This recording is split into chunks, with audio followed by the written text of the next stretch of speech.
नमस्ते। मैं प्राध्यापक शिरीष कुलकर्णी बड़ौदा की महाराजा सयाजीराव यूनिवर्सिटी में प्राध्यापक रहा। बाद में विद्यानगर की सरदार पटेल यूनिवर्सिटी में वाइस चांसलर रहा।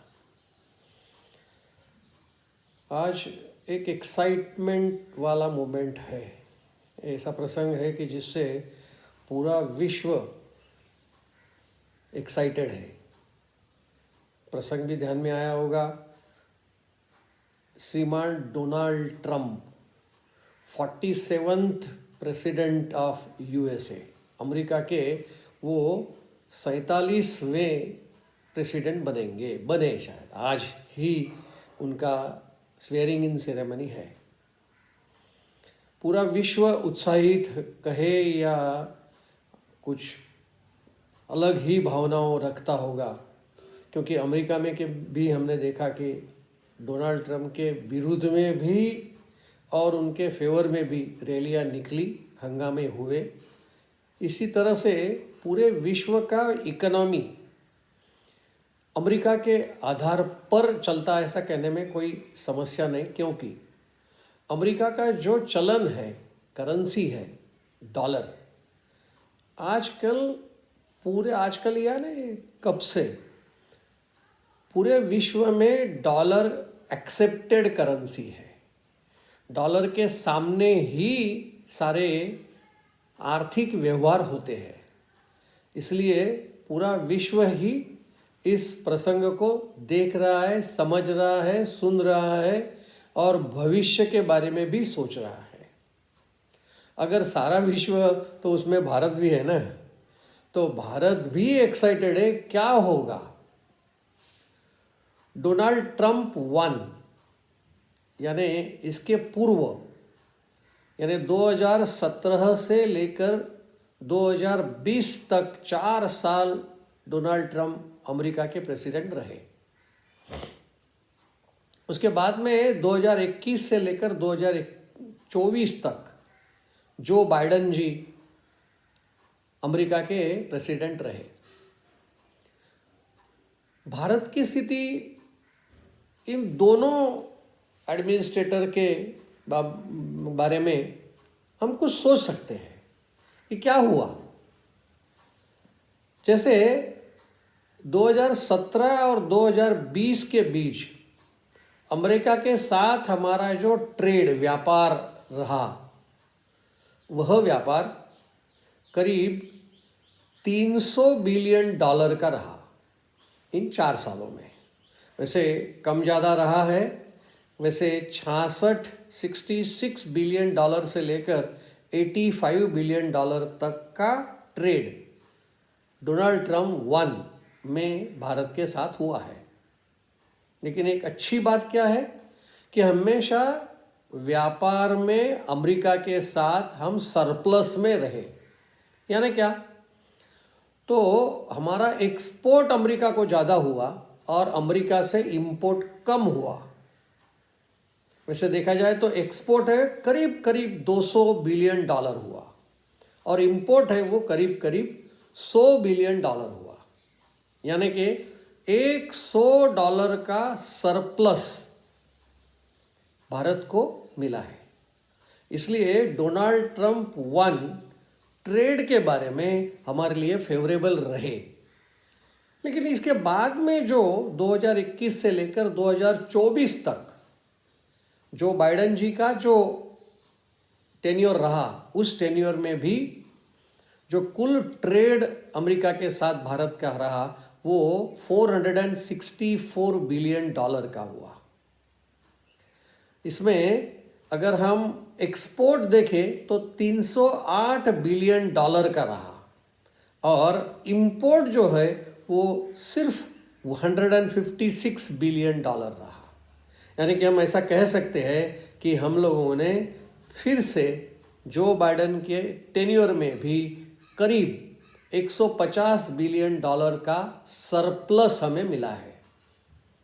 इस सरप्लस को 100 से लेकर 150 तक, यानी ट्रंप 1 $100 बिलियन और जो बाइडेन $150 बिलियन, यानी अगर हम ऐसा कहें कि भाई देयर इज़ नो इन्फ्लेशन, कुछ नहीं हुआ है तो हमें जो बाइडन का टेन्योर है वो ज़्यादा प्रॉफिटेबल रहा है।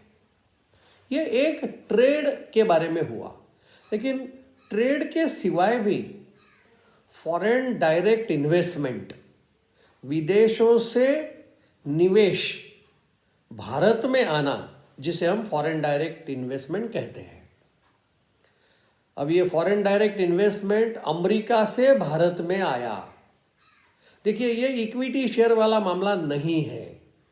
ये इक्विटी शेयर में पोर्टफोलियो इन्वेस्टमेंट जो है वह यह विषय नहीं है। जो इन्वेस्टमेंट अमेरिका से आया है वो 2021, उसमें यानी 2021 यानी हम ये कहें कि भाई ट्रम्प 1 वाला जो रिजिम था उसमें $13.82 बिलियन का फॉरेन डायरेक्ट इन्वेस्टमेंट अमेरिका से भारत में आया। एक और बात सोचिए कि उसी समय में कोरोना महामारी थी और उस कोरोना महामारी के समय में फॉरेन डायरेक्ट इन्वेस्टमेंट इतना हमें आया है। लेकिन जो बाइडन जी आने के बाद में अगर हम धीरे धीरे देखें तो $10 बिलियन, उसके बाद में और कम तो 2024 में $2.57 बिलियन इतना ही फॉरेन डायरेक्ट इन्वेस्टमेंट मिला है। यानी फॉरेन डायरेक्ट इन्वेस्टमेंट में हम नीचे आए जो बाइडन जी के विषय में। और एक विषय अगर हम देखें तो ट्रम्प जी और हमारे प्राइम मिनिस्टर, उनके साथ अच्छी दोस्ती है ऐसा पूरा विश्व कह रहा है। लेकिन जो बाइडन जी ने एक क्वाड करके है, क्वाड्रिलैटरल सिक्योरिटी गाइडेंस कहे या डिस्कशन कहिए, ये जो इंडो पैसिफिक रीजन चाइना की वजह से इनसिक्योर लगता है, इसलिए अमेरिका ने पहल करके हमें इस क्वाड में एक मेंबर बनाए 4 देशों का।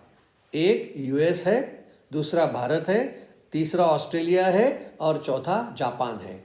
इन चारों देशों का एक समूह इस इंडो पैसिफिक रीजन का जो चाइना की वजह से असुरक्षित दिख रहा है ऐसा लगता था, इसलिए यह शुरू किया गया था। अब विषय यह है कि भाई जो हो गया, लेकिन अब ट्रम्प 2 के बारे में सोचना है। मैंने शुरुआत में ही कहा कि भाई everybody is excited, may be in India, may be outside India, यानी पूरा विश्व एक्साइटेड है कि ट्रम्प जी के बारे में क्या होने वाला है। जैसे हमारे साथ जो व्यापार हो रहा है उस व्यापार में हमें सरप्लस है, तो ट्रम्प जी ने स्वेरिंग इन सेरेमनी से पहले ही कह दिया था कि हम टैरिफ लगाएंगे जो मैक्सिको, चाइना, कनाडा, इंडिया, इन 4 देशों में से कोई भी देश की गुड्स आते हैं तो उसके ऊपर इंपोर्ट ड्यूटी हम बढ़ाएंगे। यानी कि भारत का जो माल है वो महंगा होगा अमेरिका के लिए, यानी हमारा जो अमेरिका के साथ एक्सपोर्ट है वो एक्सपोर्ट भी कम हो सकता है, क्योंकि कंपटीशन है। अन्य देशों के तरफ से भी वही सारी चीज़ें अगर आती है तो फिर से यह समस्या हमारे सामने आ सकती है, जो ट्रम्प जी ने बोल दिया है कि भाई मैं इसमें इंपोर्ट ड्यूटी बढ़ाऊंगा। ये एक साइड है। एक हाथ से अगर अमेरिका हम कुछ बेचते हैं तो इंपोर्ट ड्यूटी अमेरिका बढ़ाएगी, तो दूसरे हाथ अगर देखा जाए तो विदेशों से भारत जो यानी अमेरिका से जो गुड्स या सर्विसेज भारत में आ रही है तो हमारी जो इंपोर्ट ड्यूटी है, भारत की इंपोर्ट ड्यूटी जो अमेरिका के वस्तु सेवाओं के ऊपर लगने वाली है, उसे ट्रम्प जी ने कहा है वो तो कम करना ही पड़ेगा। जैसे उसमें नॉर्मली मोटरसाइकिल्स अमेरिका से हमारे यहाँ इंपोर्ट होता है, लीकर हमारे यहाँ इंपोर्ट होता है अमेरिका से, तो ऐसी कुछ चीज़ें हैं जो चीज़ों को ट्रम्प जी ने कहा है कि भाई आपको आपकी इंपोर्ट ड्यूटी घटानी पड़ेगी। यानी दोनों चीज़ें, यानी तीनों चीज़ें, एक तो इंपोर्ट ड्यूटी बढ़ाएंगे, दूसरा जो एक्सपोर्ट ड्यूटी है वो कम करेंगे, तो हमारी स्थिति और भी खराब होगी। लेकिन कुछ पॉजिटिव चीज़ें भी ट्रम्प 2 में कहा गया। उन्होंने कहा कि यूएस की जो इंफॉर्मेशन टेक्नोलॉजी की जो इंडस्ट्री है, बहुत सारी कंपनियां हैं, इन सारी कंपनियों को प्रोफेशनल्स की आवश्यकता होती है। तो उन्होंने कहा था कि भारत से आने वाले प्रोफेशनल्स को हम HbA1 वीज़ा या तो अदर वीज़ाज उसका मात्रा बढ़ाएंगे, संख्या बढ़ाएंगे। एक रास्ता वो उन्होंने कहा। दूसरा रास्ता ये भी कहा, आजकल भी चल रहा है, कई देशों के सर्विस सेंटर्स भारत में चलते हैं।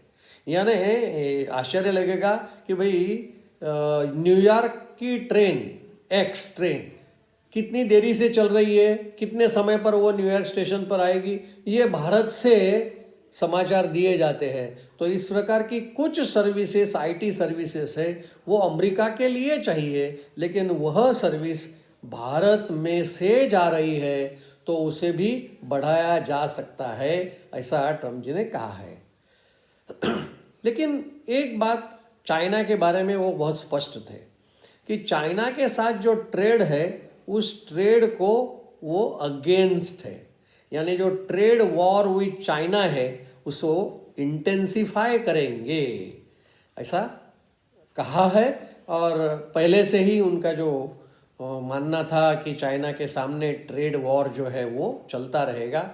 वैसे तो सैंक्शन के बारे में भी, रशिया के बारे में भी है, जिसकी वजह से हमें भी बहुत नुकसान हो रहा है। जो सैंक्शंस रशिया के ऊपर अमेरिका ने रखे हैं, उसकी वजह से अब रशिया हमें सस्ते दामों में क्रूड ऑयल, कच्चा तेल नहीं दे रही है। इसलिए हमें और अन्य देशों के साथ, यानी वेस्ट एशिया के अन्य देश, UAE है या कतार है या इराक, ऐसे देशों के पास जाकर हमें अब एग्रीमेंट करना पड़ेगा। यह स्थिति आजकल हो गई है, यह हमारे लिए और ही नुकसानदायक रहेगी।